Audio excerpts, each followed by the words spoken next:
Start. आज इस समारोह में सम्मिलित होकर मुझे बड़ी प्रसन्नता हो रही है। जब से मैं आपके नगर में पहुंचा हूं, आपने जिस प्रेम और उत्साह के साथ मेरा स्वागत किया है, उसके लिए मैं आपको धन्यवाद देता हूं।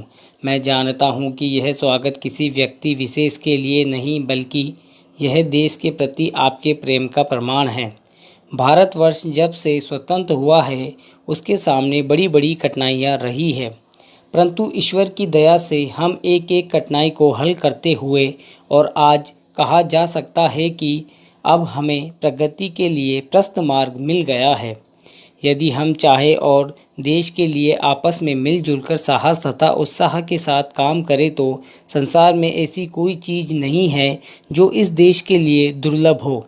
इसलिए एक ऐसे दिन का मानना जिस दिन देश की उन्नति के लिए एक बहुत बड़ा कदम उठाया गया था। स्वाभाविक ही अंग्रेज़ों के साथ जिस समय स्वराज्य के लिए समझौता हुआ, उस समय उन्होंने यह सब चीज़ों के साथ साथ एक काम और किया जिसका परिणाम कुछ भयंकर हो सकता था।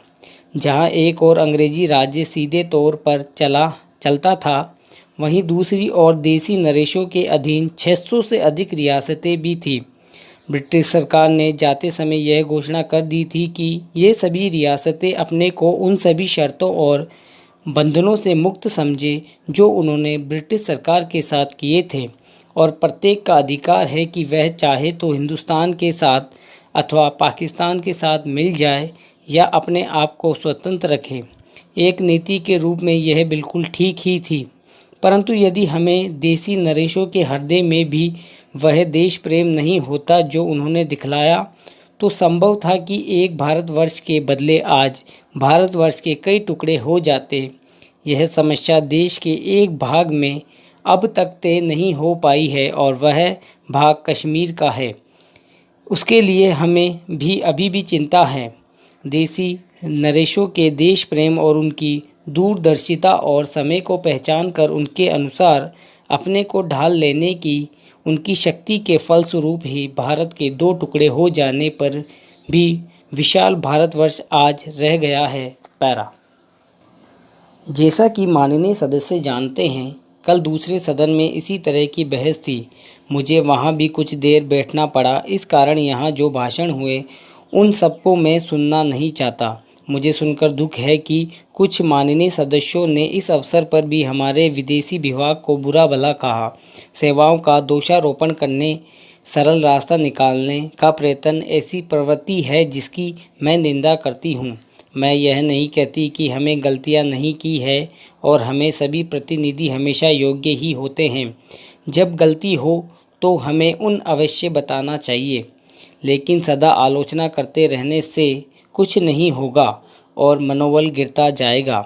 हमें उन औजारों को ही कुंठित नहीं कर देना चाहिए जिन्हें हमें काम लेना है। देश और विदेश में हमें काम करना तो है ही। हम अच्छी तरह जानते हैं कि पाकिस्तान के शासकों को दी गई हर सहायता बांग्लादेश के निर्दोष लोगों को विरोध इस्तेमाल की जाएगी।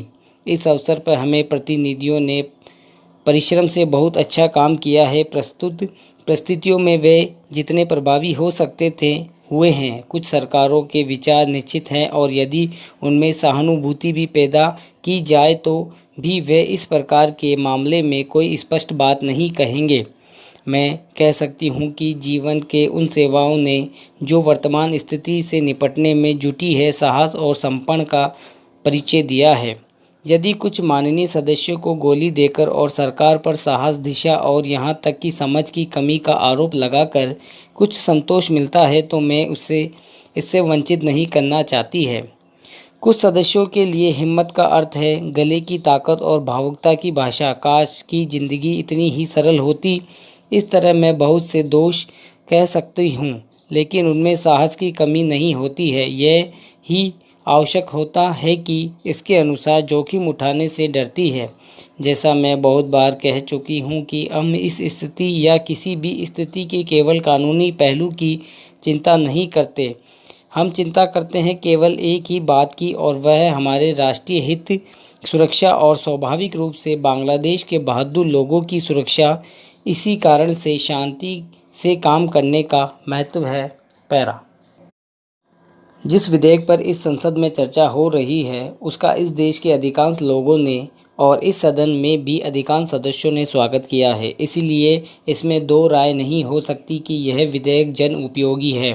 यह ठीक है कि कुछ लोगों ने जिसके तहत स्वार्थ है इस विधेयक का विरोध करने की हिम्मत नहीं की है। ऐसे लोगों में जनसंघ और स्वतंत्र पार्टी जिसकी पूंजीवादी नीतियां हैं उनको विरोध करना स्वाभाविक ही है। मैं आपके माध्यम से मंत्री महोदय से कह रहा था कि जहां तक विधेयक का स्वागत करने का प्रश्न है यह जन उपयोगी है।